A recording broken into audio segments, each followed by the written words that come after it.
నమస్కారం. లైవ్ షోకి స్వాగతం. ముందుగా ఈరోజు చర్చలో పాల్గొంటున్నవారు శ్రీ రామ్నాథ్ గారు, ప్రముఖ విశ్లేషకులు, సీనియర్ పాత్రికేయులు, ఏపీ ప్రైడ్ ఛానల్ నిర్వాహకులు. శ్రీ శేఖర్ రెడ్డి గారు, వైఎస్ఆర్ కాంగ్రెస్ పార్టీ అధికార ప్రతినిధి. కాంట్రాక్టర్లకు వరం, ఖజానాకు సున్నం. కాంట్రాక్టర్ల బిడ్ కెపాసిటీని పెంచడం, అలాగే మొబిలైజేషన్ అడ్వాన్సులు ఇచ్చేయటం. ఇక గాలి మేడలంట, పట్టాలు ఇచ్చారు, స్థలం ఇవ్వలేదంట. పేదలకు జగనన్న మోసం. ఇంతకన్నా పచ్చి అబద్ధం ఏమైనా ఉంటుందండి? 31 లక్షల స్థలాలు ఇస్తే ఏమన్నా నిజమా? 31 లక్షల స్థలాలు ఇచ్చారా, లేకపోతే అసలేం ఇవ్వలేదని రాస్తున్నారు ఆంధ్రజ్యోతి వాళ్ళు? రాస్తారు సార్. ఎందుకంటే చంద్రబాబు నాయుడు గారు 2014లో ఒక హామీ ఉంది సార్.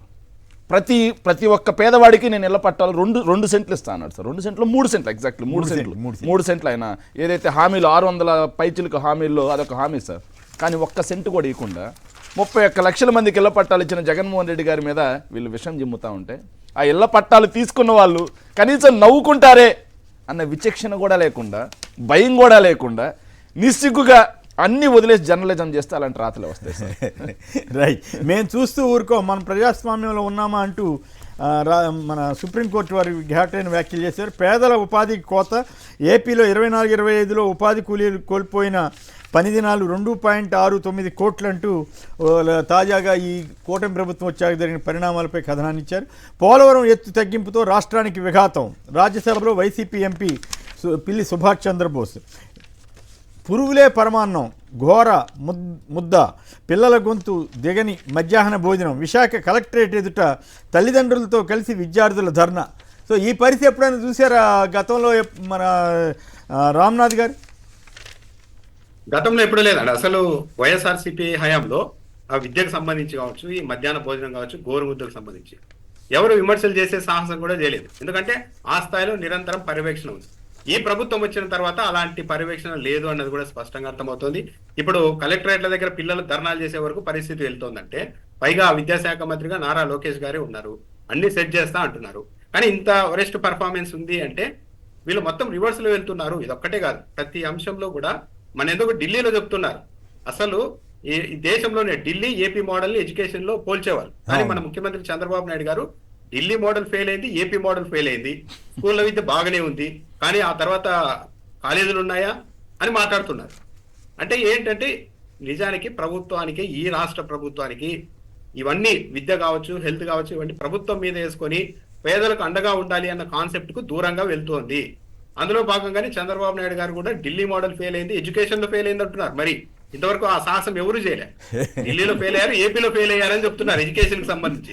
ఇంతవరకు ఎవరు కూడా విమర్శ చేయలేకపోయారు. అంటే స్కూల్ బాగు చేయడం తప్పు అన్నట్టుగా మాట్లాడాడు. చివరికి ఆయన కాలేజీలు పెట్టలేదు కదా అంటాడు. కాలేజీలు మరి ఈయన 15 ఏళ్ళు ఉన్నాడు కదా, సూపర్ స్పెషాలిటీ ఆసుపత్రులు ఎందుకు పెట్టలేదో చెప్పరు.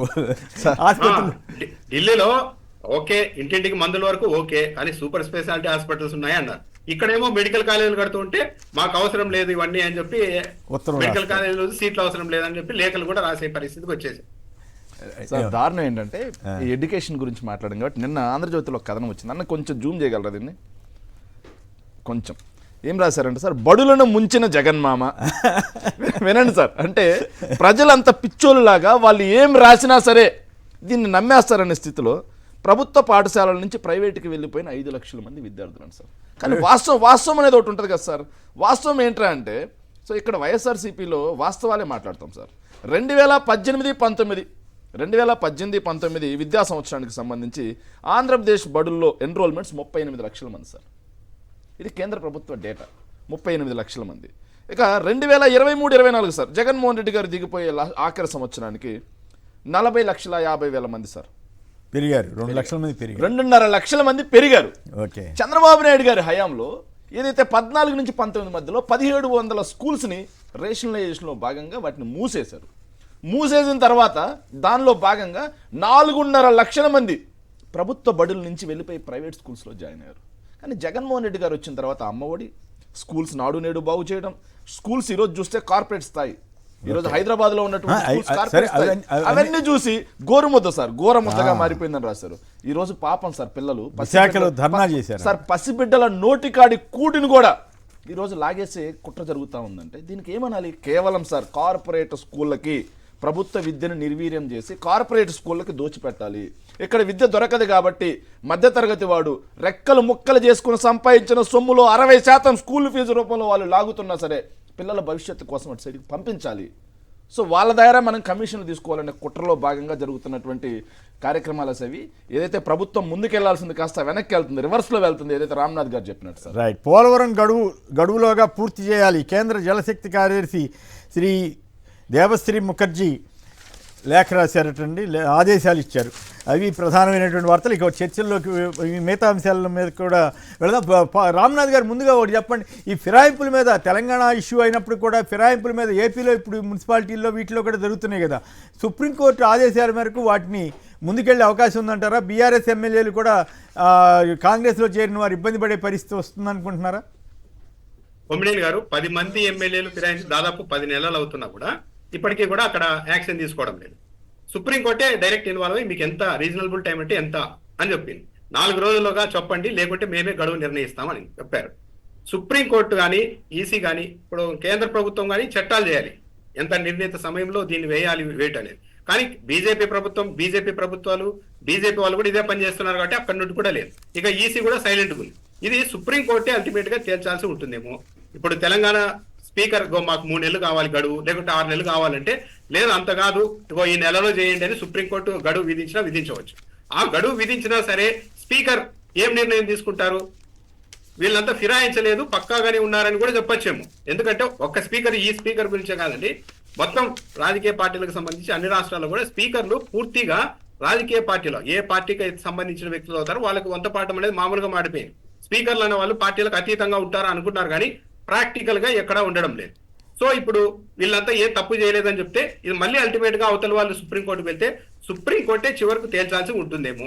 పైగా గతంలో బీఆర్ఎస్ వాళ్ళు తీసుకున్నారు కాబట్టి మనము తీసుకుందాం ఏమవుతుంది అన్నట్టుగా రేవంత్ రెడ్డి గారు ఏమైనా తీసుకున్నారేమో. కానీ ఇప్పుడు పరిస్థితి అందుకు భిన్నంగా వెళ్లే అవకాశాలు కనిపిస్తున్నాయి. సుప్రీంకోర్టు అయితే కాస్త సీరియస్ గానే ఉంది. ఒకవేళ ఇక్కడ అధికార పార్టీల బలహీనత కూడా కనపడుతుంది. నిజంగానే వాళ్ళ మీద గెలుపు మీద ధీమా ఉంటే, మేము పక్కాగా పాలన చేస్తున్నామని అనుకుంటే వాళ్ళతో అనర్హత వేయటం, లేకుంటే వాళ్ళతో రాజీనామాలు చేస్తే ఎన్నికలకు పోవాలి.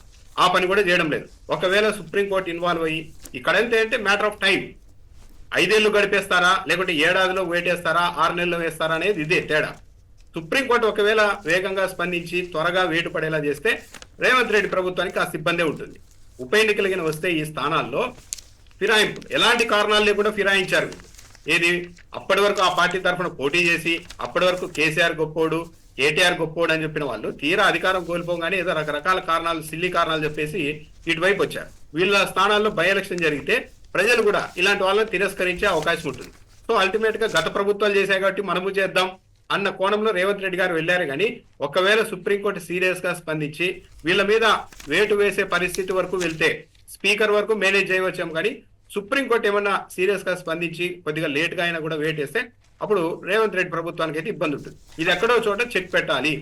ఈ ఫిరాయింపులు అన్నది పూర్తిగా స్పీకర్ విచక్షణకు వదిలేస్తే న్యాయం జరిగే పరిస్థితులు దేశంలో కనిపించదు. ఏపీలో ఈ మధ్య జరిగిన మున్సిపాలిటీలు వీటన్నిటిలో జరిగిన ఫిరాయింపుల మీద కూడా చర్య తీసుకునే అవకాశం ఉంటుందంటారా? ఇప్పుడు అక్కడ చర్యలు తీసుకోవాలంటే రాష్ట్ర ప్రభుత్వం ఎంతవరకు సహకరిస్తుంది అనేది పెద్ద ఫజిల్. వీళ్ళంతా సుప్రీంకోర్టు వరకు అక్కడికి వెళ్ళే పరిస్థితి కూడా ఉండాలి. పైగా ఇప్పుడు ఏపీలో కూడా లైట్ గా తీసుకున్నట్టున్నారు. సరే 10 నెలల కాలానికి ఏం చేసుకుంటారో చేసుకోండి అన్నట్టుగా వైఎస్ఆర్ కాంగ్రెస్ పార్టీ ఉంది. దీనికంటే సీరియస్ అంశం లోకల్ పార్టీల కంటే ఎమ్మెల్యేలు ఫిరాయింపులు అన్నది చాలా తీవ్రమైన అంశం. ఇప్పుడు ఎన్నికలు వస్తే అప్పట్లో వైఎస్ఆర్ కాంగ్రెస్ పార్టీ నుండి 23 మంది ఫిరాయిస్తే ఒకరిద్దరు తప్పించి మొత్తం అందరినీ ప్రజలు తిరస్కరించేశారు. ఆ ప్రభావం కూడా తెలంగాణలో ఉంటుంది. ప్రజల వరకు మాత్రం ఎలక్షన్లకు వెళ్తే మాత్రం వీళ్ళని తిరస్కరించే అవకాశం ఎక్కువ ఉంటుంది. అది కాంగ్రెస్ పార్టీ ప్రభుత్వం మీద మంచి ఇబ్బంది పెట్టే పరిస్థితి అయితే కనిపిస్తుంది. కొమ్మినేని గారు రైట్. ఇంకొక వార్త, ఆసక్తికరమైన వార్త ఏంటంటే ఆంధ్రజ్యోతిలోనే కదా వచ్చింది, ఏది ప్రభుత్వంలో కార్యదర్శులు సరిగా పనిచేయట్లేదు, మొన్నేమో మంత్రులకు ర్యాంకులు ఇచ్చారు, ఇప్పుడేమో కార్యదర్శులకు సరిగా పనిచేయట్లేదని ఏదో రాశారు. ఏంటి బ్లాక్మెయిలింగా, లేకపోతే వీళ్ళ పని ఏదైనా అవునప్పుడు రాస్తారా? మీకేమనిపిస్తుంది? మళ్ళీ నువ్వు ఓ పక్క జగన్ గారి మీద బురదేస్తుంటారు. ఇవన్నిటికీ జగన్ కారణమని ఒక జిందా తిలస్మాత్ లాగా రాస్తుంటారు. ఈ జనం నమ్ముతారండి ఇట్లా దిక్కుమాల రాతలు రాస్తున్న ఈనాడు ఆంధ్రజ్యోతిని? కొమ్మినేని గారు, ఏపీలో తెలుగుదేశం పార్టీ నాయకుల కంటే మీడియానే ఎక్కువగా బ్లాక్మెయిల్ చేస్తుంది ప్రభుత్వ యంత్రాంగాన్ని. ఎలా అయిపోయిందంటే మొన్న కొద్ది రోజుల క్రితం ఆంధ్రజ్యోతి ప్యారలల్ గా ఒక సమాంతర పాలన నడిపే నిర్ణయం తీసుకుంది.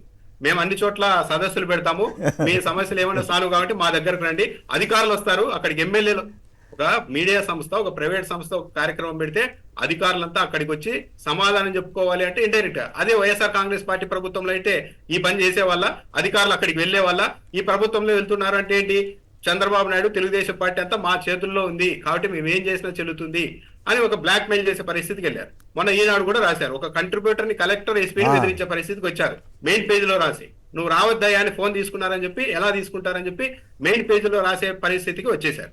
ఈ రోజు చూస్తే ఈ కథనం కొమ్మినేని గారు మన కొద్ది రోజుల క్రితం మనం మాట్లాడుకోలేదు, ఈ మంత్రులకు ర్యాంకులు ఇచ్చినప్పుడు చాలా దిగ్భ్రాంతి కలిగించిన అంశం ఏంటంటే కీలకమైన శాఖల మంత్రులంతా వెనుకబడ్డారు ఫైల్ క్లియరెన్స్. ఏది, నీటిపారుదల శాఖ, ఆర్థిక శాఖ, రెవెన్యూ, హోము, వ్యవసాయం, ఇవన్నీ వెనుకబడ్డాయి. ఎందుకు ఇన్ని ఫైళ్లు క్లియర్ కావడం లేదు అన్నప్పుడు బహుశా ఏమన్నా బేరసారాలు ఆడుతున్నారా అన్న అనుమానం ఒకటి వచ్చింది. కానీ ఈ రోజు ఆంధ్రజ్యోతి డైరెక్ట్ ధృవీకరించారు. కాకపోతే మంత్రులు తెలుగుదేశం పార్టీ వాళ్ళు కాబట్టి వాళ్ళ మీద నింద వేయకుండా అధికారులంతా ఇలా బేరసారాల కోసమే కీలకమైన ఫైళ్లను తొక్కి పెడుతూ ఉన్నారు, బేరసారాలు కుదిరిన తర్వాత వాటిని క్లియర్ చేస్తున్నారు అని రాశారు. పైగా ఈ అధికారుల మీద పర్యవేక్షణ లేదు, వీళ్ళు ఏం చేస్తున్నారు, ఆఫీస్కి వస్తున్నారా, వ్యక్తిగత పనులు చేస్తున్నారా, దేని మీద పర్యవేక్షణ లేదని రాశారు. ఇంకా మరి ముఖ్యమంత్రి అడ్మినిస్ట్రేషన్ లో నన్ను మించిన వాళ్ళు ఈ దేశంలో లేరంటారు కదా కొమ్మినేని గారు. కార్యదర్శులు కూడా ఆఫీస్కి వస్తున్నారా, ఏ ఫైల్ క్లియర్ చేస్తున్నారు, ఏ దానికి బేరాలు లంచాలు తీసుకుంటున్నారు కూడా తెలియకుండా ప్రభుత్వం నడుస్తోందంటే ఇది వైఫల్యం ఎవరిది? ప్రభుత్వ అధినేత నిర్లక్ష్యంగా ఉండి సమర్థవంతంగా వ్యవహరించకపోయినప్పుడు కింది వాళ్ళు ఆటోమేటిక్ ఇలాగే వ్యవహరిస్తారు. కానీ అది వాళ్ళ తప్పు కాదు, ప్రభుత్వాన్ని నడుపుతున్న అంటే ఇప్పుడు ఆంధ్రజ్యోతి వాళ్ళ నాకైతే డౌట్ ఏంటంటే ఒకసారి పొగుడుతున్నారు, ఒక రోజు ఏమో ఇట్లా రాస్తున్నారు, కావాలని బ్లాక్ మెయిలింగ్ టాక్టిక్స్. వాళ్ళు పని అయినప్పుడేమో పొగట్టం, పని కానప్పుడేమో ఇట్లా బ్లాక్ మెయిలింగ్ కూడా ఏమైనా చేస్తున్నారా, నిజాయితీగా రాస్తున్నారు? నిజాయితీగా రాస్తే ముఖ్యమంత్రి మీద కదా రాయాల్సింది, ముఖ్యమంత్రి ఫెయిల్యూర్స్ కదా వాళ్ళు చెప్పేవన్నీ కూడా. అంటే నెక్స్ట్ ఫేజ్ లోకి వెళ్తారేమో డైరెక్ట్. అంటే బ్లాక్ మెయిలింగ్, మీరు బ్లాక్ మెయిలింగ్ లెవెల్ నడుస్తూ ఉన్నప్పుడు డైరెక్ట్ గా కాకుండా పక్కనున్న వాళ్ళని కొడతారు, నెక్స్ట్ నిన్నే షూట్ చేసేది అని చెప్పి ఇండైరెక్ట్ గా సిగ్నల్ ఇవ్వడం అనమాట. కీలకమైన ఫైళ్ళన్నీ లంచాలు తీసుకొని క్లియర్ చేస్తున్నారంటే మరి మంత్రుల అసమర్థులా, ముఖ్యమంత్రి గారు అసమర్థులా, ఏం చెప్తున్నారు ఆంధ్రప్రదేశ్? పైగా ఇదొక్కటే కాదు, లక్షల లీటర్ల లిక్కరు గత ప్రభుత్వం కంటే ఎక్కువ అక్రమ మద్యం ఏపీలోనికి వస్తోంది, లక్షలాది లీటర్లు పట్టుబడుతోందని కూడా రాశారు మొన్న. మరి ఇవన్నీ ఎవరు సమాధానం చెప్పాలి? మార్జిన్ కూడా పెంచారట కదా, 14% పెంచారు. దాంట్లో 1000 కోట్ల వరకు ముఖ్య నేతకు ఏడాదికి వస్తాయని కూడా చెప్తూ ఉన్నారు. మరి ఇలా ఉంది మొత్తం. అంటే ప్రభుత్వంలో ఫైల్ అనేది లంచాలు తీసుకొని క్లియర్ చేస్తున్నారు అన్నదైతే ఆంధ్రజ్యోతి వాళ్ళే ఇండైరెక్ట్ గా ధృవీకరిస్తున్నారు. కానీ మంత్రుల అమాయకులు, వాళ్ళకి ర్యాంకింగ్లు ఇవ్వడానికి కాదు, మంత్రులు ఎంత అధికారులు చేశారని మళ్ళీ కవర్ చేస్తూ ఉన్నారు. కానీ ఇది ఓవరాల్ గా ప్రభుత్వం విఫలమైంది, ప్రభుత్వ అధినేతకు కమాండ్ లేదు, పట్టు లేదు అన్నదైతే క్లియర్ గా అర్థమవుతుంది. సార్ ఇక్కడ ఏం జరుగుతుందంటే ఆంధ్రజ్యోతి ఈనాడు చెప్పినట్టుగా ప్రభుత్వ యంత్రాంగం పనిచేస్తే ఒక లెక్క సార్. ఒకవేళ ఏదైతే ఆంధ్రజ్యోతి ఈనాడు ఆదేశించినట్టుగా పనిచేయకపోతే వాళ్ళ మీద వైసీపీ అనే ముద్రేస్తారు. వైసీపీ అధిక సార్ దారుణమైన అంశం ఏంటంటే ఐపీఎస్ అంటే ఏంటి సార్? ఏదైతే సివిల్స్ క్రాక్ చేసి ఇక్కడ సర్దార్ వల్లభాయ్ పటేల్కి సంబంధించినటువంటి పోలీస్ గ్రౌండ్స్లో శిక్షణ పొందిన తర్వాత వచ్చే వాళ్ళని ఐపీఎస్ అవుతారు సార్. ఐఏఎస్ అంటే ఎవరు సార్? సివిల్స్ క్రాక్ చేసి ఎక్కడైతే ముస్సోరీలో ట్రైనింగ్ తీసుకొచ్చిన వాళ్ళు ఐఏఎస్ అవుతారు సార్. నాకు అర్థం కాని అంశం ఏంటంటే ఈ ఎల్లో పత్రికలు రాసేదాని ప్రకారం వైసీపీ వాళ్ళు ఐపీఎస్ ఐఏఎస్ కండక్ట్ చేస్తారా, టీడీపీ వాళ్ళు ఐఏఎస్ ఐపీఎస్ కండక్ట్ చేస్తారా? ఒక ప్రభుత్వ అధికారుల మీద, బ్యూరోక్రాట్స్ మీద ఏదైతే ఒక పార్టీ ముద్ర వేసి, ఏదైతే వైఎస్ఆర్ కాంగ్రెస్ ఇప్పుడు ఏదైతే చంద్రబాబు నాయుడు గారు ఉన్నప్పుడు ఆయనకి నచ్చిన అధికారుల్ని కీలకమైన అంశాల్లో పెట్టుకొని వాళ్ళ ద్వారా పనిచేయించుకునే వెసులుబాటు ఉంటుంది. అదేవిధంగా జగన్మోహన్ రెడ్డి గారు కూడా ఆయన ఏదైతే ఆయన వే ఆఫ్ వర్కింగ్ స్టైల్కి సరిపడా అధికారులని పక్కన పెట్టుకొని కీలక సంబంధించినటువంటి కార్యదర్శులుగా నియమించుకొని వర్కింగ్ స్టైల్ ముందుకెళ్తుంది సార్. వాళ్ళ మీద ఒక పార్టీ ముద్ర వేస్తాం. ఏదైతే ముత్యాల రాజు గారు సార్, తెలుగు తేజం సార్, ఏదైతే 2007 ఐ హోప్ సో, నేను అప్పుడు బాగా చదువుకునేవాడిని, ఆయన చాలా మందికి ఆదర్శం, ఐఏఎస్లో టాప్ క్రాక్ చేసిన అతని మీద ఒక పార్టీ ముద్ర ఏసీ అసలు పోస్టింగ్ ఇవ్వలేదు. అక్కడేమో మాకు ఇంకా ఐఏఎస్లు పంపించలేదని రాస్తున్నారు. ఎంత దారుణం ఏంటో సార్, ఎఫిషియెంట్ ఆఫీసర్స్ని ఒక పార్టీ ముద్ర వేసి ఎవరేస్తారు ముద్ర? ఆంధ్రజ్యోతిలోనో ఈనాడులోనో కథనాలు వచ్చేస్తారు, వచ్చేసి వాళ్ళకి పోస్టింగ్లు ఇవ్వద్దు అని చెప్పి వచ్చేస్తారు. దానికి వైసీపీ ఏదైతే టీడీపీకి సంబంధించిన పెయిడ్ సోషల్ మీడియా ఏదైతే ఉందో దాన్ని మొత్తం సర్క్యులేట్ చేస్తుంది. వీళ్ళకి ఇచ్చారంటే అయిపోయారని చెప్పి చంద్రబాబు నాయుడు గారిని మరీ దారుణం సార్. ఎంత దారుణం అంటే ఎల్లో మీడియానే కాదు సార్, వాళ్ళ పెయిడ్ సోషల్ మీడియా కూడా చంద్రబాబు నాయుడు గారిని ఈరోజు బ్లాక్మెయిల్ చేసే పరిస్థితికి వచ్చింది. నువ్వు వాళ్ళకి ఇచ్చావనుకో నీ అంత తేలుస్తామన్నట్టుగా ట్వీట్లు, ఎట్లా ఇస్తామన్నట్టుగా పోస్టులు సార్. రైట్. ఇక సుధాకర్ గారు కాణిపాకం నుంచి. సుధాకర్ గారు నమస్కారం, చెప్పండి. ఈ అంశాల్లో దేని గురించైనా మీరు మాట్లాడే స్వేచ్ఛ ఉంది, అయితే పద్ధతిగా మాట్లాడండి. రెండు విషయాల గురించి, మా స్కూల్స్ మద్యం గురించి మాట్లాడతాను కుమినేని గారు. ఓకే, మీకు ప్యానెల్లో ఉన్న సభ్యులందరికీ నమస్కారం. ఇప్పుడు సంక్షిప్త. ఆల్రెడీ విద్యను సర్వనాశనం చేయడానికి సిద్ధం చేశారు. 13,000 స్కూళ్ళు అంటే సింగిల్ టీచర్ స్కూల్ అన్ని మూసేయడానికి అంతా సిద్ధమైపోయింది రంగం మొత్తం కుమిని గారు. ఎందుకంటే ఆవిడకి ఇప్పుడు ఆల్రెడీ వచ్చే ఈ ఫుడ్ సమస్య కానీ, వేరే కానీ, గుడ్లు సరఫరా కానీ, అంగన్వాడీ స్కూళ్ళు కూడా చాలా వరకు అన్ని తగ్గించేశారు కుమినేని గారు. ఏమి సప్లై రావడం లేదు. ఇప్పుడు అరాకొదగా వస్తున్నాయి. ఇప్పుడు 30 గుడ్లు ఇచ్చేదాన్ని 15 గుడ్లు ఇస్తున్నారు కుమినేని గారు. వాస్తవం ఎవరైనా ఎన్క్వైరీ చేసుకోవచ్చు కావాలంటే. అంటే ఇప్పుడు ఏమిటంటే వీటన్నిటి తగ్గించుకుంటూ వచ్చి ప్రైవేట్ స్కూల్ ని బలపరచడానికి భారీగా వ్యూహం పన్నుతున్నారు ఇప్పుడు. ఎందుకంటే నారాయణ, చైతన్య ఈ స్కూల్ వీళ్ళు భారీగా ఉన్నారు కాబట్టి వాళ్ళు ఉండగా ఇది ప్రైవేట్ స్కూల్. కుమినేని గారు ఇంకొక విషయం. నెక్స్ట్ హలో చెప్పండి. ఇంకోటి, ఈ మద్యం ధరలు ఇప్పుడు భారీగా పెంచడానికి ఇది చేశారంటే ఇప్పుడు 1 year వరకు ఉంది. 1 year తర్వాత రెన్యువల్ చేయాలి కుమినేని గారు. మద్యం ధరలు పెంచలేదు, మద్యంకి వ్యాపారులకు ఇచ్చే కమిషన్ మార్జిన్ ని పెంచారు. సో మద్యం ధరలు కూడా పెంచారు. మద్యం ధరలు ఇక్కడ తెలంగాణలో పెంచారు. ఇక్కడ మద్యం ధరలు కూడా పెంచారు సార్. ఆంధ్రప్రదేశ్లో మద్యం ధరలు కూడా పెంచారు సార్. పెంచారు. మద్యం ధరలు కూడా పెంచారు సార్. మార్జిన్ పెంచారు. మద్యం ధరలు కూడా పెంచారు సార్. Okay okay. 10 to 14% మధ్యలో మద్యం ధరలు కూడా పెంచారు సార్. ఆంధ్రజ్యోతిలో ఎలా రాశారంట సార్, మద్యాన్ని అతి తక్కువ స్థాయిలో పెంచారు, 10 రూపాయలు మాత్రమే పెరిగే పద్ధతి ఉంది, చీప్ లిక్కర్ మాత్రం పెంచలేదు. సో దాన్ని ఒక పద్ధతి ప్రకారం ఆంధ్రజ్యోతి ఈనాడులో దాన్ని వాళ్ళకి చేతనైన శైలిలో, వాళ్ళకి మాత్రమే సొంతమైన శైలిలో రాశారు సార్ దాన్ని. రైట్. సుధాకర్ గారు మీరే గారు చెప్పండి. పొరపాటు ఒక మార్జినే అనుకున్నాను. ఓకే చెప్పండి. మద్యం ధరలు కూడా ఎందుకంటే ఇప్పుడు మార్జిన్ పెంచారంటే మార్జిన్ 2% పెంచాడు. ముందు 12%, 10.5 దాన్ని ఇప్పుడు 14% చేశారు. ఈ 14% పూడ్చుకొని రావాలంటే ప్రతి అంటే 99 రూపాయల బాటిల్ మటుకు వదిలిపెట్టి మిగతా అన్నిటిపైన 10 రూపాయలు 20 రూపాయలు పెంచడానికి జీవో కూడా పాస్ అయింది. దీనివల్ల భారీగా పెట్టింది. ఎందుకంటే ఇప్పుడు డీలర్కి ఎందుకు చేయాల్సి వస్తుందంటే నెక్స్ట్ రెన్యువల్ చేయాలి కుమినేని గారు 1 year కు. ఆ రెన్యువల్ చేయకుండా అందరూ వెనుకడికి వేసేదానికి ఉంది. ఎందుకంటే ఆల్రెడీ ఎమ్మెల్యేలు, మినిస్టర్లు లైసెన్స్ వచ్చిన వాళ్ళు కూడా బెదిరించి పెరుక్కున్నారు వాళ్ళ దగ్గర నుంచి. వాళ్ళు సిండికేట్ చేసుకొని మేము ఎన్నికల్లో ఖర్చు పెట్టాం కాబట్టి మాకే కావాలని వాళ్ళ మనుషులంతా లాక్కున్నారని అప్పట్లో వార్తలు వచ్చాయి కదా. అది నడుస్తుంది కుమినేని గారు. ఇప్పుడు కూడా వాళ్ళు చేసుకుంటారు కాబట్టి 2 లక్షలు కట్టి టెండర్ వేసుకున్న వాళ్ళకి స్వేచ్ఛ లేకపోతే ఎలా బతకగలుగుతారు? నెక్స్ట్ టెండర్ ఎవరైనా వేయగలుగుతారా? ఎవరు వేరు కుమినేని గారు. ఇది సత్యం మాట మటుకు. రైట్. ఓకే, మరొకరు తిరుపతయ్య గారు పల్నాడు నుంచి. నమస్కారం, మాట్లాడండి సంక్షిప్తంగా. నమస్తే సార్ కుమినేని గారు, మీరు ప్యానల్లో ఉన్న పెద్దలకి మాట్లాడండి ప్లీజ్. సార్ మద్యం రేట్లు పెంచడం చాలా దారుణం సార్. అంతేనా? ఓకే. మరి మన పవన్ కళ్యాణ్ గారు సనాతన ధర్మం అంటూ ఎంటికలో ఎగరేసుకుంటూ మాట్లాడదాం ఆడవాళ్ళ నుంచి ఈ రోజు చాలా అసహ్యంగా చేస్తున్నారు సార్. జనసేనలో ఎవరు వేధిస్తే వాళ్ళు హీరోల కింద లెక్క అనమాట. ఇప్పుడు ఆ ఇష్యూలోకి కూడా వెళదాము. కిరణ్ రాయల్ గారు వాళ్ళందరి మీద ఆరోపణలు వస్తే ఆయనను పక్కన పెట్టారు. ఎక్కడి నుంచో జైపూర్ నుంచి పట్టుకొచ్చి పోలీసుల్ని అరెస్ట్ చేయించారు. మరి అది ఏం పరిస్థితో ఏంటో. ఆంధ్రప్రదేశ్లో ప్రభుత్వం ఎంత బాగా పనిచేస్తుందనటానికి ఇవన్నీ ఉదాహరణలుగా ఉన్నాయి. దురదృష్టం, ఏం చేద్దాం. రైట్, అంతే కదా మిత్రమా? రైట్. మౌలాలి గారు బళ్ళారి నుంచి. మౌలాలి గారు నమస్కారం, సంక్షిప్తంగా మాట్లాడండి. సార్ నమస్కారం. సార్ నమస్కారం, మాట్లాడండి. సార్ మన ఆంధ్రప్రదేశ్ లో మేధావులు వాళ్ళు ఎక్కడున్నారేమో సార్. పిల్లల కంటే ఇంత అన్యాయం జరుగుతుంటే వాళ్ళకి ఫుడ్ సరిగ్గా దొరకడం లేదు, ఇది దొరకడం అంటే మేధావులు ఉన్న వాళ్ళు ఇంతకు ముందు అన్ని టీవీల్లో కూర్చొని చాలా బాగా మాట్లాడేవాళ్ళు. ఈ రోజు ఎక్కడున్నారేమో అర్థం కావడం లేదు సార్. అర్థం కావట్లేదా? వాళ్ళకి ఫోన్ చేసి అడగండి, నన్ను అడిగితే నేను చెప్తాను. మల్లేశ్వరరావు గారు మరొకరు శ్రీకాకుళం నుంచి. మల్లేశ్వరరావు గారు నమస్కారం, మాట్లాడండి. నమస్కారం అండి, మీకు అక్కడ ప్యానెల్లో ఉన్నటువంటి పెద్దలందరికీ నమస్కారం, మాట్లాడండి. ఈ ప్రభుత్వం విద్యా వైద్యాన్ని పూర్తిగా భ్రష్టు పట్టించిందండి. భ్రష్టు పట్టించిందా? ఆయన చంద్రబాబు గారు ఏమో ఏం చేశారు విద్యకి? విద్య చేస్తే మాత్రం అయిపోయిందా? ప్రాథమిక విద్య కాలేజీలు లేవు, సూపర్ స్పెషాలిటీ ఆసుపత్రులు బాగు చేస్తే సరిపోయిందా? సూపర్ స్పెషాలిటీస్ అని అడుగుతున్నారు. నేను ఒక్క చిన్న ఉదాహరణ చెప్తానండి. మా ఊర్లో ఈ మెడికల్ క్యాంపులు అవన్నీ ఉండేవి.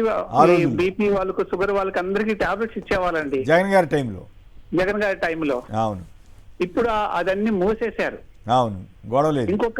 ఇంకొక ఉదాహరణ, ఇంకొక విషయం ఏంటంటే ఎలక్షన్ ముందు వరకు కూడా ఊర్లోకి ఒక పెద్ద వ్యాన్ వచ్చేదండి, పశువుల వ్యాన్ వచ్చేది. అవును, వెటర్నరీ, అవును, పశువుల వ్యాన్ వచ్చేది. ఆ వ్యాన్ వచ్చి ఎవరు పశువులైనా ఏదైనా ప్రాబ్లం వస్తే అక్కడికక్కడ ఇంజక్షన్స్ ఇవ్వడం చేసేవారు. అవును, లేదు పెద్దగా దానికి ప్రాబ్లం ఎక్కువ ఉంటే అదే వ్యాన్ లో తీసుకొని హాస్పిటల్కి తీసుకెళ్లి బాగు చేయించి తీసుకొని వచ్చి ఆ వ్యక్తికి అప్పచెప్పేవారు. అవును, అవును. ఇప్పుడు ఆ వ్యవస్థ పూర్తిగా బంద్ అయిపోయింది. మరి ఏం చేద్దాం, మరి జనం అట్లాగే పాలన కావాలని కోరుకున్నారు అనుకోవాలి. మరి ఈవీఎంల మహిమ, లేకపోతే జనం ఓట్లేసారా, మరి ఓట్లేస్తే సూపర్ సిక్స్కి ఆకర్షితులయ్యారా, వాళ్ళు చేసే చంద్రబాబు గారు కానీ పవన్ కళ్యాణ్ గారు కానీ లోకేష్ గారు కానీ చేస్తుందంటే తప్పే ఉంది, మేము అట్లాగే చేస్తామన్నారు, ఓట్లేశారు. మరి ఇప్పుడు భరించాల్సిందే కదా, వాళ్ళ తప్ప వద్దంటారా? నాయకులు కూడా ఏమంటుందంటే మాకు అధికారం ఇచ్చారు కదా, మా ఇష్టం పరిపాలిస్తారు, మీరు ఉంటే ఉండే లేకపోతే ఉండే అన్నట్టుగా మాట్లాడుతున్నారు. మరి ఏం చేద్దాం, అట్లా మాట్లాడుతున్నాం. ఊర్లో తెలుగుదేశం కార్యకర్త ఒక అతను ఉన్నాడు, ఇష్టం వచ్చినట్టు మాట్లాడుతున్నాడు. ఇప్పుడు ఎందుకంటే వాళ్ళ మీద కంప్లైంట్ చేసిన పోలీసులు కూడా తీసుకోవట్లేదు, కంప్లైంట్ చేయడం ముందుకెళ్ళట్లేదు, ఎవరు కంప్లైంట్ చేసి వాళ్ళ మీద కేసులు పెడుతున్నారు. అవును, రైట్. ఇక కిరణ్ రాయల్ ఇష్యూలోకి వెళదాం.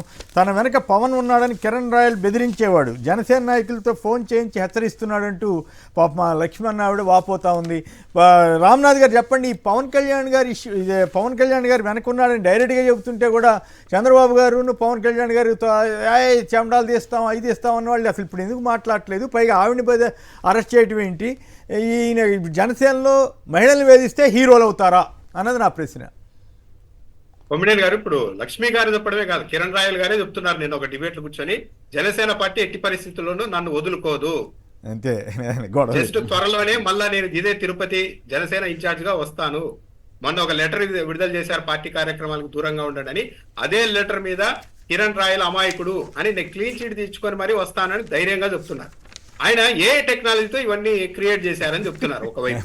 కానీ వాళ్ళ అధికార ప్రతినిధులే మళ్ళీ ఏరే డిబేట్లలో కిరణ్ రాయలకు ఆమెకు ఉన్న వ్యక్తిగత సంబంధాలు పక్కన పెడితే ఆమెను అలా ఫోన్ కాల్లో అంత దారుణంగా తిట్టడం, బెదిరించడం అయితే 100% దాన్ని మేము కూడా ఖండిస్తున్నాం, ఎవరైనా సరే ఖండించాల్సిందే అని వాళ్ళు అంటున్నారు. ఇక్కడ గమనించాల్సింది ఏంటంటే క్లియర్ గా ఆడియో కాల్ ఉంది, బెదిరించారు, థ్రెటర్, ఇవన్నీ నిర్భయ సెక్షన్ పట్టించే నేరాలు చేశారు. ఆయన చంపేస్తా, 40 రోజుల్లో బెయిల్ మీద వస్తా అన్నారు.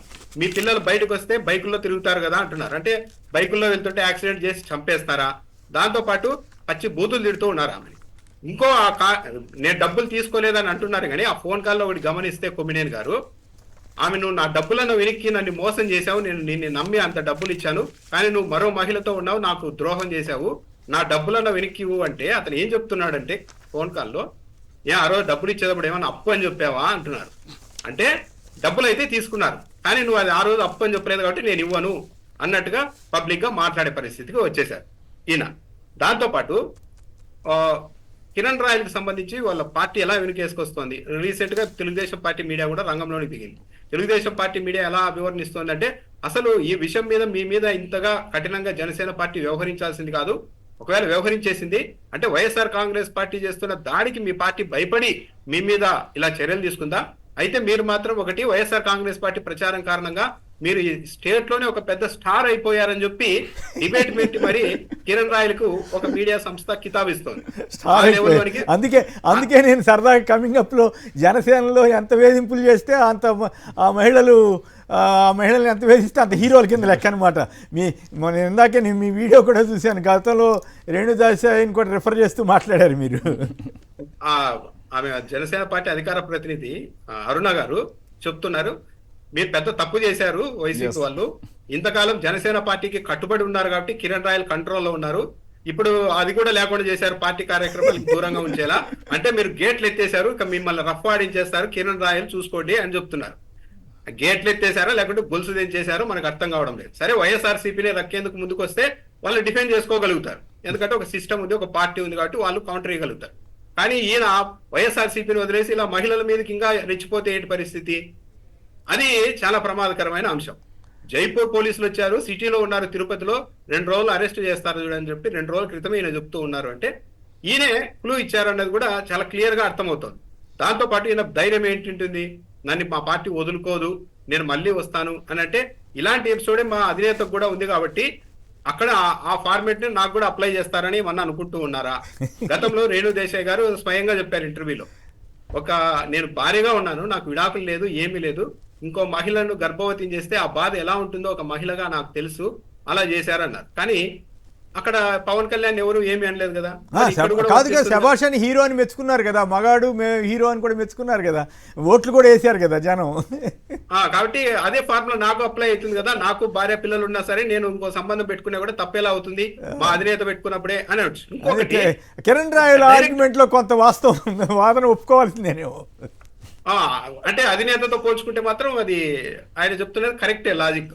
దాంతో పాటు ఎలా ఉంది అంటే కొమ్మినేని గారు చివరికి ఎలా అయిపోయారంటే ఎథిక్స్ గురించి మాట్లాడుతూ ఉన్నారు.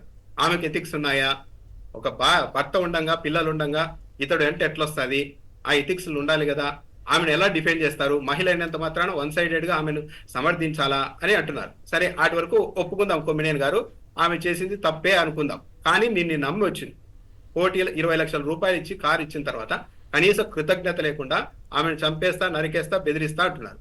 అవే ఎథిక్స్ ఆడవాళ్ళకున్న ఎథిక్సే మగాళ్ళకు కూడా ఉండాలి కదా. ఈ కిరణ్ రాయల్ ఏమన్నా బ్యాచులరా? ఈయనకు కూడా పెళ్ళైంది కదా, ఈయనకు కూడా పిల్లలు ఉన్నారు కదా, మరి ఆ ఎథిక్స్ వీళ్ళకు వర్తించవా? అంటే ఎథిక్స్ మొత్తం ఆడవాళ్లకు, జనసేన పార్టీలో మగాళ్ళకి ఎథిక్స్ వర్తించవా? ఎవరు ప్రశ్నించకూడదా?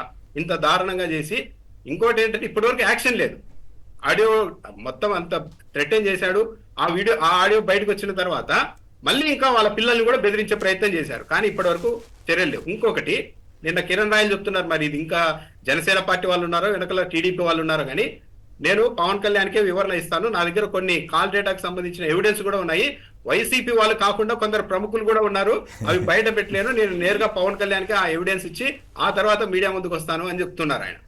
అంటే ఎవరు ఏమన్నా జనసేన పార్టీ వాళ్ళు, తెలుగుదేశం పార్టీ వాళ్ళు కూడా ఆయన వెనుక ఉన్నారా అనేది కూడా ఇక్కడ అనుమానం కలుగుతుంది. సో ఓవరాల్ గా అయితే జనసేన పార్టీ ఈయన పట్ల వ్యవహరించిన తీరు దుర్మార్గంగా ఉంది. ఇప్పటికీ వెనుకేసుకొచ్చే ప్రయత్నం చేస్తున్నారు. ఆయన ఒక సూపర్ స్టారు, ఇక గొలుసులు తెంచేశారు, మీ సంగతులు తెలుస్తారన్నట్టుగా మాట్లాడుతూ ఉన్నారు. ఒకవేళ ఆయన చెప్తున్నట్లు ఇదంతా ఏ టెక్నాలజీ, ఇవన్నీ మార్ఫింగ్ వీడియోలు, ఆడియోలు అని చెప్పి దాన్ని నిజమని నమ్మి జనసేన పార్టీ అధ్యక్షుడు ఈయనకు మళ్ళీ క్లీన్ చిట్ ఇచ్చి తిరుపతి జనసేన పార్టీ ఇన్ఛార్జ్ గా నియమిస్తే ఆ రోజు జనసేన పార్టీకి జరిగే నష్టాన్ని ఇంకెప్పుడు పూడ్చుకోలేదు.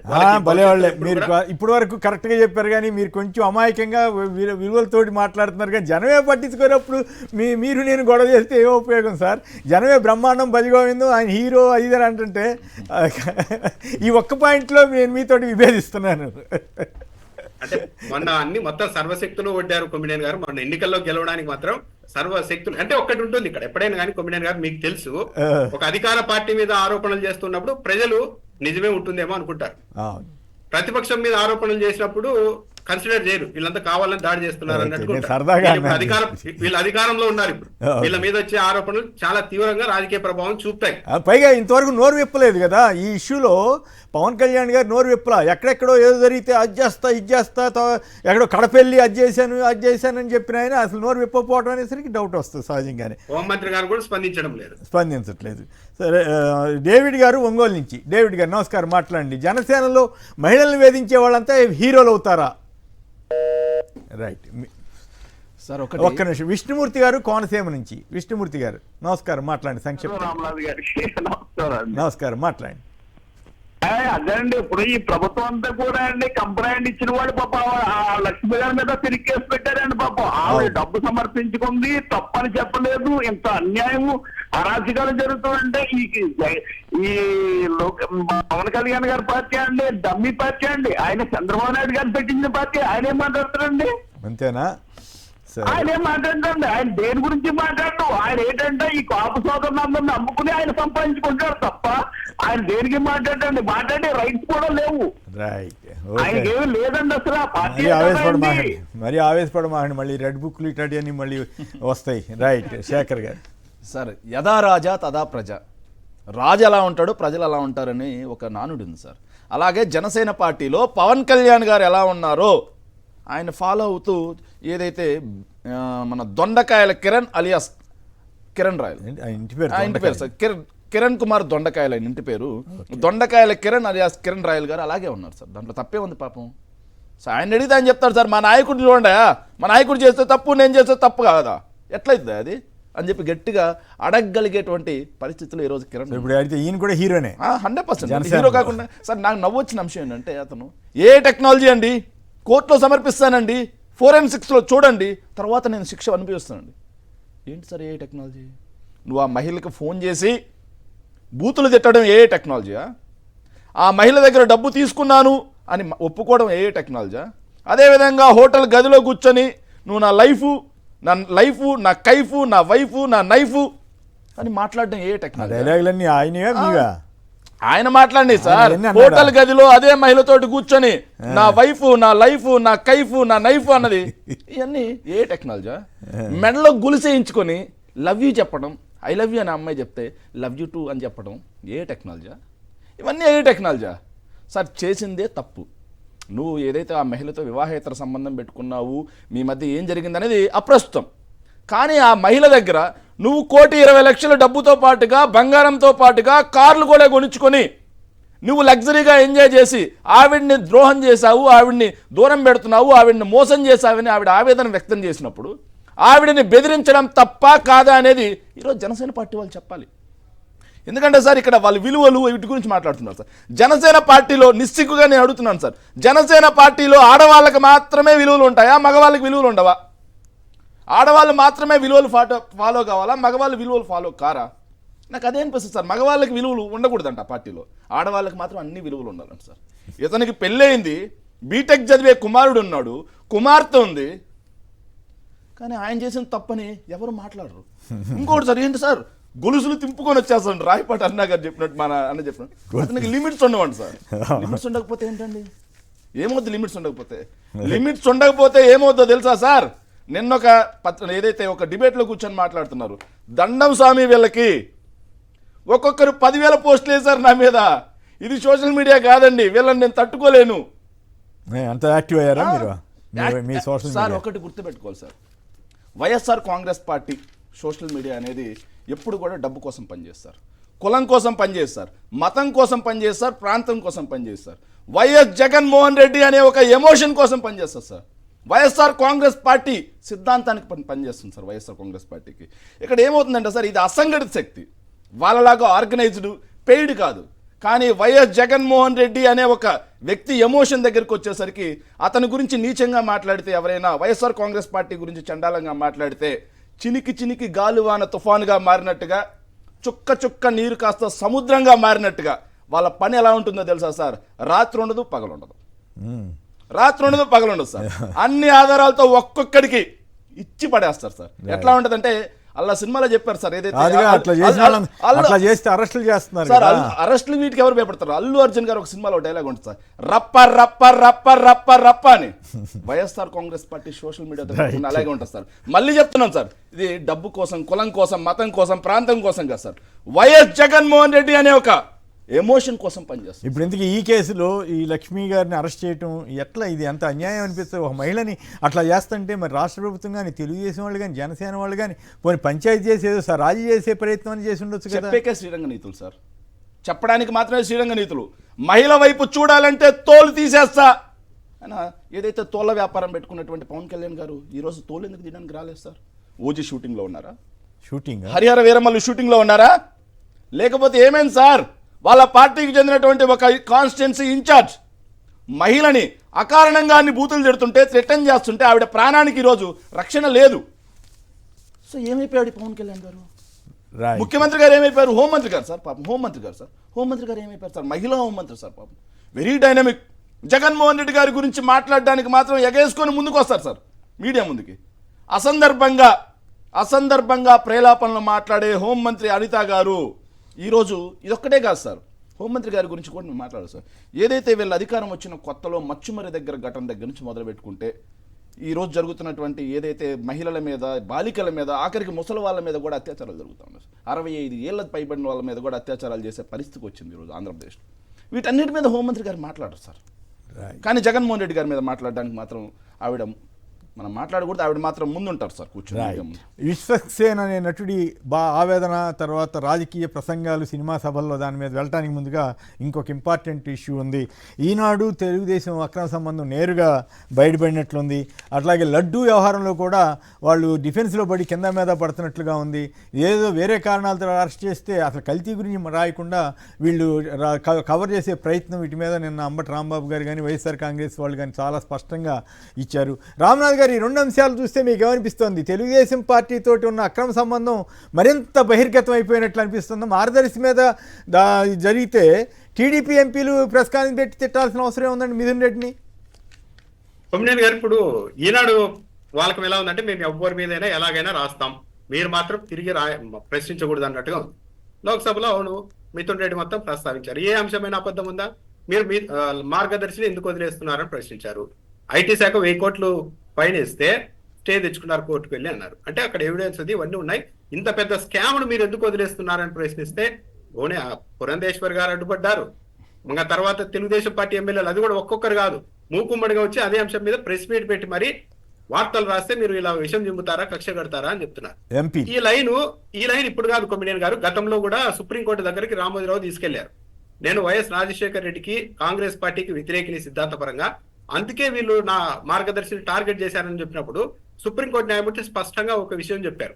మీ చేతుల్లో పేపర్ ఉంది కాబట్టి వాళ్ళ మీద రాస్తున్నారు, వాళ్ళ దగ్గర అధికారం ఉంది కాబట్టి మీరు చేసిన తప్పులన్నీ వాళ్ళు ఎత్తి చూపుతున్నారు, ఇందులో తప్పేముంది, మంచిదే కదా పరస్పరం తప్పులన్నీ ఎత్తి చూపుకుంటే అని చెప్పారు. అంటే దానికి ఆ రోజే సమాధానం చెప్పారు. ఈరోజు ఎంపీలు ఎవరైతే వార్త రాస్తే కక్ష కడతారన్న దానికి సుప్రీంకోర్టే చెప్పింది తప్పేం కాదని. దాంతోపాటు 90% చెల్లించేసాం డబ్బులు అని చెప్తున్నారు. 90% అంటే ఇప్పుడు ఉండవల్లి గారు గతంలో చెప్పారు, ఒక దొంగతనం చేసేసి దొరికిన తర్వాత డబ్బునంతా ఎనికి అప్పగిస్తానంటే కేసు ఉండకుండా పోతుందా? అంటే దొరక్కపోతే దొరలా ఉండొచ్చు, దొరికినప్పుడు డబ్బులు ఎనికిచ్చేస్తే సరిపోతుందా? అదొకటి. దాంతోపాటు అసలు ఫిర్యాదే చేయలేదు అని కూడా అంటున్నారు. దీనికి కూడా ఇదివరకు ఉండవల్లి గారు అరుణ్ గారు ఒక విషయం చెప్పారు. ఓ పేకాట ఆడుతూ ఉంటారు ఒక బ్యాచ్, పోలీసులు పట్టుకుంటే ఎవరు ఫిర్యాదు చేయలేదు, మా ఆటకు మేము ఆడుకుంటుంటే మీరెందుకు ఇలా చేస్తారని ప్రశ్నించడానికి అవుతుందా? యాక్చువల్లీ ఈ చిట్ ఫండ్ కంపెనీలు ఇంకో కంపెనీని నిర్వహించడానికి వీల్లేదు. కానీ రామోజీరావు గారు ఏకంగా 24 కంపెనీలు నడుపుతున్నారు. ఆ కంపెనీలు కూడా ఎలా నడుపుతున్నారు? ఇక్కడ నుంచి వచ్చిన డబ్బునంతా అక్కడికి పంపు చేస్తూ నడుపుతూ ఉన్నారు. ఇది ఒక చట్ట విరుద్ధం. దాంతోపాటు వీళ్ళు ఎలా చేశారు అంటే ఈరోజు మొత్తం అంత కంగారు పడిపోతున్నారు. కానీ గతంలో మా ఉండవల్లి గారి మీద ఒక పరువు నష్టం దావా వేశారు 50 లక్షలకి. అదేంటంటే రామోజీరావుకు మార్గదర్శికి సంబంధం లేదంటే ఒకటి వేశారు.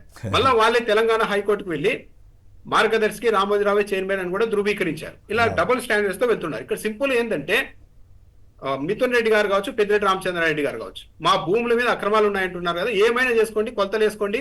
మేము చంద్రబాబు నాయుడు హయాంలో తేల్చారు, కిరణ్ కుమార్ రెడ్డి హయాంలో తేల్చారు, హైకోర్టుకు వెళ్ళినా కూడా ఈ భూములు ప్రైవేట్ భూములే అని తేల్చారు, కావాలంటే మీరు ఇంకోసారి ఎంక్వైరీ చేసుకోండి అని వాళ్ళు చెప్తున్నారు. కానీ రామోజీరావు కావచ్చు, ఈనాడు ఈ రామోజీరావు గారు లేరు కాబట్టి ఈనాడు పత్రిక కానీ మార్గదర్శిగా చెప్పొచ్చు కదా, ఏ ఎంక్వైరీ అయినా వేసుకోండి మేము రెడీ అని చెప్పకుండా మేము వార్తలు రాస్తే మీరు లోక్సభలో ప్రస్తావిస్తారా అన్న లైన్కి పట్టుతున్నారు. అంటేనే మా దగ్గర తప్పు ఉంది కానీ మమ్మల్ని ఎవరు ప్రశ్నించకూడదు, ప్రశ్నిస్తే మీ మీద రాస్తాం అన్నట్టుగా ఒక బ్లాక్ మెయిల్ ధోరణి ఉందే కానీ నిజాయితీ ఎక్కడుంది? పెద్దిరెడ్డి రామచంద్రారెడ్డి గారు ఏమో ఏ ఎంక్వైరీ వేసుకోండి, స్టాండ్ మీద వేసుకుంటారా, లిక్కర్ మీద వేసుకుంటారా, భూముల మీద వేసుకుంటారా, ఏదైనా వేసుకోండి అంటున్నారు. ఇక్కడ మార్గదర్శికి వచ్చేసరికి మాత్రం ఈనాడు పత్రిక మేము వార్తలు ఈనాడులో రాసాం కాబట్టి, అంతేకాదు అప్పుడు చిట్ ఫండ్స్ వాటిల్లో బ్లాక్ మనీ సర్క్యులేట్ రొటేట్ అవుతుందని ఈ సిఐడి ఎంక్వైరీ చేసి కనిపెట్టింది కదా, కనిపెడితే అది వాళ్ళ మీద కూడా వాళ్ళని సస్పెండ్ చేయించడం ఇవన్నీ చేశారు కదా, వాటి గురించి కూడా ఏం వివరణ ఇవ్వలేకపోయింది కదా, ఎస్ లేదు అని ఇంతవరకు ఏం చెప్పలేకపోయింది కదా. ఇప్పుడు ఏపీలో డబ్బులు వసూలు చేశారు కొమ్మినేని గారు, ఏ బ్రాంచ్ లో వసూలు చేస్తే ఆ డబ్బులు ఆ లోకల్లో ఉన్న జాతీయ బ్యాంక్ లో దాన్ని అంతా డిపాజిట్ చేయాలి. కానీ మొత్తం అంతా హైదరాబాద్ కు తరలించారు. కానీ హైదరాబాద్ తెలంగాణ హైకోర్టులో మాత్రం ఏపీ బ్రాంచ్ లో జరిగే వ్యవహారాలు తెలంగాణ హైకోర్టు పరిధిలోకి రావని వాదించారు. అంటే వాళ్ళకి ఎలా కన్వీనియంట్ ఉంటే అలా వాదించుకుంటూ వస్తూ ఉన్నారు. ఇప్పుడు ఇదంతా మేము భూముల మీద రాశాం కాబట్టి మా మార్గదర్శి టార్గెట్ చేస్తున్నారని చెప్తున్నారు, కానీ ఎంక్వైరీ చేసుకోండి అని మాత్రం ఎక్కడా చెప్పడం లేదు. రైట్, దాన్ని బట్టి వాళ్ళ బలహీనత అర్థమవుతుంది. అదే టైంలో టీడీపీ వాళ్ళని బుధాన వేసుకుందంటేనే వాళ్ళ ఇది మొన్న మార్గదర్శి అఫిడవిట్లో కూడా చాలా ఏమి తప్పించుకునే ధోరణిలోనే రాశారు కదా అఫిడవిట్ కూడా ఏపీ ప్రభుత్వం వారు. ఈ లడ్డూ మీద కూడా ఏమన్నా సంక్షిప్తంగా చెబుతారా? కొమ్మినేని గారు, లడ్డూ మీద ఎంక్వైరీ సిటీలో ఎక్కడా కూడా కల్తీ ఉంది అనేది అయితే ఎక్కడా తేల్చడం లేదు, అలా ఆ ప్రస్తావనే లేదు. కేవలం ఈ టెండర్లకు సంబంధించిన నిబంధనల్ని ఉల్లంఘించారు, మీకు అంత సామర్థ్యం లేకపోయినా కూడా సామర్థ్యం ఉన్నట్టు నమ్మించారు, మీ దగ్గర కాకుండా ఇంకో చోట నుంచి తెచ్చి మీరు దాన్ని అమ్మారు, ఇవన్నీ టెండర్లకు నిబంధనలకు విరుద్ధం కదా అన్న కోణంలోనే వెళ్తోంది. కానీ ఎక్కడా కల్తీ జరిగింది అన్నది ఎక్కడా కూడా ఈ రోజు వరకు సిట్టు ఎక్కడా చెప్పడం లేదు. ఈ అరెస్ట్ సందర్భంగా రిమాండ్ రిపోర్ట్లను కూడా ఎక్కడా చెప్పడం లేదు. పైగా అసలు అవకాశమే లేదు. ప్రతిదీ అక్కడ తనిఖీ చేసిన తర్వాతనే, టెస్ట్ చేసిన తర్వాతనే లడ్డు తయారీ అనేది క్లియర్. ఎందుకంటే తెలుగుదేశం పార్టీ హయాంలో 15 సార్లు ఎన్నిక వచ్చింది, ఇలా కంటామినేట్ అయింది, నాణ్యత లేదని ఎన్నిక పంపించారు. వైసీపీ హయాంలో 18 సార్లు పంపించారు. ఇది కూడా ఏంది, ఏఆర్ డైరీ కూడా చంద్రబాబు నాయుడు గారి ప్రభుత్వం వచ్చిన తర్వాతనే ఫస్ట్ టైం పంపించారు. టెండర్లు మార్చిలో వేసినప్పటికీ కూడా ఆ డైరీ ఫస్ట్ చంద్రబాబు గారి హయాంలోనే పంపించారు. కొన్ని పోయాయి, బాగున్నాయి, క్వాలిటీ బాగున్నాయని పంపించారు. ఇంకో చోట నెక్స్ట్ ఫేజ్ లో క్వాలిటీ బాగలేదన్నప్పుడు మాత్రమే గుర్తించి వెనక్కి పంపించారు. కాబట్టి ఎక్కడా కూడా కల్తీ జరగడానికి అవకాశం లేదు. కల్తీ ఉంటే వెనక్కు పంపిస్తూ వచ్చారు. అది టీడీపీ హయాంలో జరిగింది, వైసీపీ హయాంలో జరిగింది, అన్ని చోట్ల. మీరు గమనిస్తే ఈనాడు, ఆంధ్రజ్యోతి వాళ్ళు దాన్ని కవర్ చేయడం కోసం కల్తీ నెయ్యిలో 4 అరెస్టు అని, కల్తీ నెయ్యి గురించి కాదే వాళ్ళని అరెస్ట్ చేసింది వేరే అని అంటానికి కూడా భయపడిపోతున్నారు. అంటే చంద్రబాబు గారు చేసిన మహాపచారం అనండి, పవన్ కళ్యాణ్ చేసిన ఘోరమైనటువంటి పాపాన్ని వీళ్ళు ఎందుకు కవర్ చేసే ప్రయత్నం చేస్తున్నారు? తప్పు. మళ్ళీ చంద్రబాబు గారు మనసు మార్చుకుని ఏదో జరిగిందిలే అన్నాడు తప్ప వీళ్ళు మాత్రం ఒప్పుకోవట్లేదు. ఈనాడు, ఆంధ్రజ్యోతి వాళ్ళు మాత్రం తెగ ఆందోళన చెందుతున్నారు. కొమ్మినేని గారు, ఇంత మహాపాపాన్ని రాయడానికి కూడా వాళ్ళకి చేతులు వణుకుతున్నాయేమో అనిపిస్తుంది.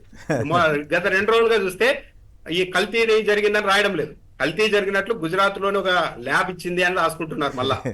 అంటే ఇప్పుడు వాళ్ళకు కూడా వాళ్ళ అంతరాత్మ ప్రశ్నిస్తుంది. ఒక వెంకటేశ్వర స్వామితో ఎలాంటి ఎవిడెన్స్ లేకుండా మనం ఏకంగా జంతువులకు కలిపారని మన చేతులతో మనం వెనకేసుకొని రాస్తే ఎంత పాపము అన్నది ఆ మీడియాలో వార్తలు నిజానికి రామోజీరావుకి దైవభక్తి అవి ఎంత పెద్ద లేవు కానండి, కిరణ్ గారికి చాలా భక్తి ఉండేది. చాలా అంటే చాలా, నాకు ఆశ్చర్యం. ఆయనకు కూడా ఈ పాపం చుట్టుకుంటుంది కదా. మరి నిజంగా ఆయన భక్తుడైతే ఇటువంటి వాటిని అలవ చేయకూడదు కదా. అయినా కూడా ఈ రాజకీయం కోసం, వ్యాపారం కోసం ఇట్లాంటి చెత్త వార్తలన్నీ రాస్తుంటే ఆయన కూడా ఏమి మాట్లాడలేని పరిస్థితి. బహుశా మరి ఆయనకి అర్థమవుతుందో లేదో తెలియదు కానీ. రైట్. ఇక అంటే ప్రత్యక్ష దైవం యొక్క ప్రయోజనాలు వాళ్ళకి కీలకమైపోయాయి. దేవుడి ప్రయోజనాలు కీలకమైపోయాయి. ఎవరిది కలియుగ ప్రత్యక్ష దైవం వెంకటేశ్వర స్వామి ప్రయోజనాల కంటే వీళ్ళకి ప్రత్యక్ష దైవంగా ఉన్నటువంటి ప్రత్యక్షంగా కనిపించే దైవం ఉన్నారు కదా, వాళ్ళ ప్రయోజనాలు కీలకమైపోయాయి అంతే. రైట్. ఓకే. ఇక రాజకీయ సభల్లో చేసినటువంటి సినిమా కార్యక్రమాల్లో చేస్తున్న రాజకీయ ప్రసంగాలు ఎంత ప్రమాదకరంగా మారుతున్నాయి. మొన్న అదేదో గేమ్ చేంజర్ సినిమాలో పవన్ కళ్యాణ్ వీళ్ళంతా మాట్లాడటం, అట్లాగే ఇప్పుడు చిరంజీవి గారు మాట్లాడటం, పృథ్వీ ఇంకా అభ్యంతరకరంగా మాట్లాడటం, అవసరం లేని విషయాలు మాట్లాడటం. రాజకీయ సభల్లో అంటే మాట్లాడుకోవచ్చు. వీటి మూలంగా ఈ సోషల్ మీడియాలో విపరీతమైనటువంటి ట్రోలింగ్ వచ్చి ఇప్పుడు ఆయన విశ్వసనీయ ఆయన తలబట్టుకునే పరిస్థితి తెచ్చుకుంటే ఏమిటి, దీని మీద స్పందిస్తారు సార్? ఒకటి, ఈ సినిమా వాళ్ళు ప్రతిసారి మాట్లాడే మాట ఏంటంటే, రాజకీయ నాయకులకి మా సినిమా వాళ్ళతో ఏంటి సంబంధం, ఎందుకయ్యా మా సినిమా వాళ్ళ మీద పడతారు అని చెప్పి వాళ్ళు అడుగుతున్నారు. సార్ మంచిదే సార్, వాళ్ళ మీద పడాల్సిన అవసరం రాజకీయ నాయకులకి ఎవరికి లేదు. మరి సినిమా వాళ్ళకి సినిమా ఫంక్షన్లో రాజకీయాలతో ఏంటి సంబంధం? స్ట్రైట్గా అడుగుతున్నాను సార్, చెప్పానండి ఎవరినైనా సమాధానం. మీరు సినిమా తీశారు, మీరు వ్యాపారం కోసం సినిమా తీశారు, సమాజ సేవ కోసం నేను సినిమా తీయలే, మీరు ప్రజాసేవ కోసం నేను సినిమా తీయలే. కానీ మేము రాజకీయ పార్టీని ఎందుకు నడుపుతున్నాం? ప్రజాసేవ కోసం నడుపుతున్నాం. మీరు వ్యాపారం కోసం సినిమాలు తీసి ఆ సినిమా ఫంక్షన్లలో పైన కూర్చొని ఏదైతే ఒక రాజకీయ పార్టీ మీద మీరు బండలేస్తూ ఉంటే, నీచంగా చిత్రీకరిస్తూ ఉంటే, సినిమాల్లో కూడా ఒక వైఎస్ఆర్ కాంగ్రెస్ పార్టీ మీద మీరు మాట్లాడుతూ ఉంటే ఎంతకాలం చూస్తూ ఉంటారు? మీరు గేమ్ చేంజర్ అని ఒక సినిమా తీశారు, మంచిదే. శంకర్ గారు ఏదైతే డైరెక్షన్లో గేమ్ చేంజర్ అని సినిమా తీశారు. సినిమా ఈవెంట్ చేసినప్పుడు మా సినిమాలో మంచి ఉంది, మా సినిమా ఇలా తీసాం, మా సినిమా తీయడానికి ఇంత కష్టపడ్డాం, మా సినిమాలో ఇలా ఏదైతే సందేశాత్మకంగా చిత్రాలు తీసాం, సో మీరు అందరూ చూడండి, ఎంజాయ్ చేయండి, ఏదైతే అన్ని పార్టీలకు అతీతంగా చూడండి, మా సినిమాని ఆదరించండి అంటే మంచిదే సార్. అట్లా కాకుండా ఎవడో ఒక పనికిమాలిన నటుని తీసుకొచ్చి ఏదైతే అట్లాగా సార్, పనికిమాలిన నటుడు అంటే స్త్రీలతోటి వెనక నుంచి పట్టుకుంటానేవాడు పనికిమాలినోడు కాక ఏమవుతాడు సార్? మనం మాట్లాడుకుందాం సార్. సో అతన్ని తీసుకొచ్చి అక్కడి నుంచే పెట్టించి వైఎస్ఆర్ కాంగ్రెస్ పార్టీ మీద బురద చూశారు. ఎంతకాలం ఓచుకుంటారు? నేను ఇంతకుముందు చెప్పాను సార్, అసంఘటిత శక్తి వైఎస్ఆర్ కాంగ్రెస్ పార్టీ. సో జగన్మోహన్ రెడ్డి గారు అనే దగ్గరకు వచ్చేసరికి మొత్తం సంఘటితం అయిపోతారు. ఇలా విశ్వక్షేణ్ గారు ఒక మాట మాట్లాడారు, ఏంటి బాస్ ఇది, నా మీద ఎందుకు పడతారు, నాకేం సంబంధం? ఇక్కడ మేము చెప్తున్నాం, వైఎస్ఆర్ కాంగ్రెస్ పార్టీకి ఇందులో ఎలాంటి సంబంధం లేదు సార్. ఇది కంప్లీట్గా అసంఘటిత శక్తి. జగన్మోహన్ రెడ్డి గారు అనే ఒక వ్యక్తి దగ్గరికి వస్తే, వైఎస్ఆర్ కాంగ్రెస్ పార్టీ అనే ఒక వ్యక్తి దగ్గరికి వస్తే, ఏదైతే మొత్తం దేశవ్యాప్తంగానే కాకుండా ప్రపంచవ్యాప్తంగా ఉన్నటువంటి వైఎస్ రాజశేఖర రెడ్డి గారి అభిమానులు, వైఎస్ జగన్మోహన్ రెడ్డి గారి అభిమానులు సంఘటితమవుతారు. సంఘటితమే. నిన్న పాపం నాకు గేమ్ చేంజర్ మూవీ పరిస్థితి ఏందో చూశాను. నిన్న అవసరం లేని పంచాయతీ, అక్కడికి వచ్చి చిరంజీవి గారు జై జనసేన అంటాం, ఎందుకు అట్లా ఆయన అన్నాడు? ఆయన ఏమి జనసేనలో లేడు కదా. అదే సార్, కాంగ్రెస్ పార్టీ వాళ్ళు దీనికి సమాధానం చెప్పాలి, షోకాజ్ నోటీస్ ఇవ్వాలి సార్. ప్రజారాజ్యం రూపాంతరం చెందింది సార్ ఖచ్చితంగా కాంగ్రెస్ పార్టీ వాళ్ళు ఇప్పుడు షోకాజ్ నోటీస్ సార్. ఏమయ్యా నువ్వేమో మీ ప్రజారాజ్యాన్ని మా కాంగ్రెస్ పార్టీలో చేర్చి కేంద్ర మంత్రి పదవి అనుభవించావు, ఈ రోజుకి కాంగ్రెస్ పార్టీలో ఉన్నావు, మాకు ఎప్పుడు కాంగ్రెస్ పార్టీకి నువ్వు రాజీనామా చేయలేదు కదా. మరి ఒక్క నిమిషం సార్, సో నిన్న ఏదైతే పృథ్వీ గారితో మాట్లాడాల్సిన అవసరం లేదు సార్. నిన్న అతను పాపం విశ్వక్షేణ్ మాట్లాడుకునే టైంకి 25,000 ట్వీట్లు మాత్రమే సార్, రాత్రికి 1,00,000 ట్వీట్లు దాటిపోయాయి సార్. అయ్యో. ఇంకో విషయం ఏంటంటే అది ఇండియాలో ట్రెండింగ్ లో ఉంది సార్, టాప్ లో బాయ్కాట్ లైలా. సో ఎందుకు సార్ ఇది? వాళ్ళు గోటుపడిపోయేది. సో మాకు రాజకీయాలతో సంబంధం ఏంటండి, మేము సినిమాలు చూస్తున్నాం, మా సినిమాలు చూడండి అనుకునే దానికి రాజకీయాలు మాట్లాడి ఎట్లా సార్ రాజకీయాలు మాట్లాడి ఎందుకు సార్ వాళ్ళు కురివితో గోక్కోవడం అనేది? దీన్ని ఈ అనుభవం ద్వారా ఎక్కడైనా నేను సినిమా వాళ్ళని విజ్ఞప్తి. ఫైనల్ గా రామ్నాథ్ గారు సంక్షిప్తంగా మీరు కూడా కామెంట్ చేయండి. నిన్న చిరంజీవి గారు కావచ్చు, అక్కడికి పృథ్వీ గారు కావచ్చు, ఈ సినిమాకు డ్యామేజ్ చేయడానికి వెళ్ళారేమో అన్న ఒపీనియన్ కలుగుతుంది. అక్కడికి వెళ్ళి ప్రజారాజ్యం పార్టీ జనసేన పార్టీగా రూపాంతరం చెందింది, ఇకపైన మనమంతా జనసేన జై జనసేన అని చిరంజీవి గారు అన్నారు. అంటే అక్కడ ఒక రాజకీయ ప్రస్తావన తెచ్చారు. ఆ సినిమా జనసేన మాత్రమే చూడమని చెప్పడమా? జనసేనకు వ్యతిరేకంగా ఉండే వాళ్ళు ఎవరు చూడొద్దని చెప్పడం. అదే దాంతోపాటు అంటే ఎలా ఉందంటే ఒకే స్థలాన్ని 3-4 రిజిస్ట్రేషన్ చేసినట్టుగా ఉంది. ప్రజారాజ్యం పార్టీ ఏమో నేను వెళ్ళి కాంగ్రెస్ లో విలీనం చేసినా అయినా రూపాంతరం చెంది వచ్చిందంటే అదే ఓటు బ్యాంకు, అదే అభిమానులతో నేను ఒకసారి పార్టీ పెట్టి కాంగ్రెస్ తో బెనిఫిట్ పొందా, మా తమ్ముడు ఒకసారి పార్టీ పెట్టాడు మరి బీజేపీలో విలీనం చేస్తారంటున్నారు అంబట్రామ్ బాబు లాంటి వాళ్ళు. అది జరిగితే నెక్స్ట్ నాగబాబు గారు లేకుంటే రామ్ చరణ్ గారు ఇంకోసారి అదే పార్టీ పెట్టి మళ్ళా జనసేన వయా ప్రజారాజ్యం వయా జనసేన 2కి వెళ్తారేమో చూడాలి. మరి కాకపోతే పృథ్వీ అనే వ్యక్తి గేమ్ చేంజర్ సినిమా అప్పుడే డైరెక్ట్ గా 11 మంది అని మాట్లాడారు. ఈ 11 సీట్లు కూడా వచ్చేవి కాదు, ఎలక్షన్లకు ముందు వచ్చే సినిమా అన్నారు. అది ఇబ్బంది అయింది. నిన్న హీరో చెప్తున్నారు, అతను చెప్పింది పచ్చి అబద్ధం. ఈ సినిమాలో తొలుత 150 గొర్రెలు ఉంటాయి, ఆఖరిలో 11 గొర్రెలు మాత్రమే మిగులుతాయన్నారు. అలాంటి సీనే లేదు. ఈ పృథ్వీ అనే అతను తప్పు చెప్పారు. అతనికి మేము ఫీజు కట్టి సంస్కారం నేర్పించలేము కదా అతనికి అన్నారు. అంటే అంత సంస్కారహీనుడని హీరోనే చెప్తున్నారు. మరి అలాంటి సంస్కారహీనులకి నెక్స్ట్ ఏ సినిమా ఫంక్షన్ లో కూడా మైక్ ఇవ్వకపోతే వాళ్ళకే మంచిది. 1,00,000కు పైగా ట్వీట్లు పడ్డాయి బాయ్కాట్ లైలా అని అంటే సినిమా ఇలాంటి ఏంటంటే పిల్లితో చెలగాటం ఆడినట్టు చెలగాటం కాదు, కానీ అసలైన నిర్మాతలు ఆ సినిమా తీస్తున్న వాళ్ళు డబ్బులు పెట్టిన వాళ్ళు ఏమైపోతారన్న కనీస ఇంగితం లేకుండా వీళ్ళు వ్యవహరిస్తున్నారు అనేది స్పష్టంగా అర్థమవుతుంది. నెక్స్ట్ టైం ఎవరైనా కానీ పృథ్వీ గారిని వేదిక మీదకు తీసుకోకూడదు. పృథ్వీ గారే కాదు, చిరంజీవి అంత పెద్ద మెగాస్టారు, ఆయన వచ్చి సినిమా ఫంక్షన్ లో జై జనసేన అంటూ ఏంటండి అవసరం? అవన్నీ కూడా గతంలో అంటే ఇంకోటి కూడా చెప్పారు కొమిడియన్ గారు. మరి ఎందుకు చెప్పారు? ఈ హీరో విశ్వక్సేన అనే వ్యక్తి మన క్యాంప్ కాదు, మన కాంపౌండ్ కాదు, ఇతను బాలకృష్ణ మనిషి అని చెప్పారు నాకు, అయినా కూడా వచ్చానని చెప్తున్నారు. అంటే ఈ హీరో మనవాడు కాదు, బాలకృష్ణ వ్యక్తి అని కూడా మళ్ళీ ఇండైరెక్ట్ గా చెప్తున్నారు. అంటే వీళ్ళంతా అక్కడ సినిమాకు మంచి చేయడానికి పోయారా? సినిమా ఫంక్షన్ కి వచ్చి వెన్నుపోటు పడవడం అంటే ఇదే సార్. సినిమా ఫంక్షన్ కి వచ్చి ఆ సినిమా చూడకుండా చేయడం, ఆ సినిమా మీద ద్వేషం రగిల్చేలా ఏదైతే చిరంజీవి గారు మాట్లాడారు ఆ సినిమా. నేనైతే ఒక సలహా ఇస్తాను అబ్బా, ఈ జరిగింది కానీ పాపం అది సినిమా బాగుంటే మాత్రం అందరూ చూస్తే సార్. ఇదేంటంటే సార్ నేను ఆల్రెడీ చెప్పాను సార్, జగన్మోహన్ రెడ్డి గారి చెప్పినా సరే ఆయన సారీ చెప్తున్నాడు. ఇలాంటివి జగన్మోహన్ రెడ్డి గారిని అవమానిస్తా సార్, జగన్మోహన్ రెడ్డి గారు చెప్పినా సరే వినే పరిస్థితి కానీ నిజానికి ఇటువంటి సందర్భంలో చిరంజీవి గారు పృథ్వీ సారీ చెప్పి ఇంకెప్పుడు ఇట్లా చేయమని చిరంజీవి గారు పృథ్వీ గారు బహిరంగంగా క్షమాపణ జై జనసేనటువంటి ఇక్కడికి వచ్చి అనుమానండి, ఇక్కడికి వచ్చి జై కాంగ్రెస్ కాకుండా ఇంకేదైనా అనుమానం, ఇక్కడికి వచ్చేమో కాంగ్రెస్ భయం చేస్తారు, అక్కడికి వెళ్ళేమో జనసేన టీడీపీ భయం చేస్తారు. తెలంగాణలో రాజకీయాల గురించి మాట్లాడరు, ఎందుకంటే వీళ్ళ ఆస్తులు వీళ్ళకి సంబంధించిన వాళ్ళు మాట్లాడారు అనుకోసారి వీళ్ళ తరిమి కొడతారని భయం. ఓకే, రామ్నాథ్ గారు, శేఖర్ రెడ్డి గారు పలువురు మాట్లాడారు. అందరికి కూడా ధన్యవాదాలు. ఇది నేటి చర్చా కార్యక్రమం. నమస్కారం.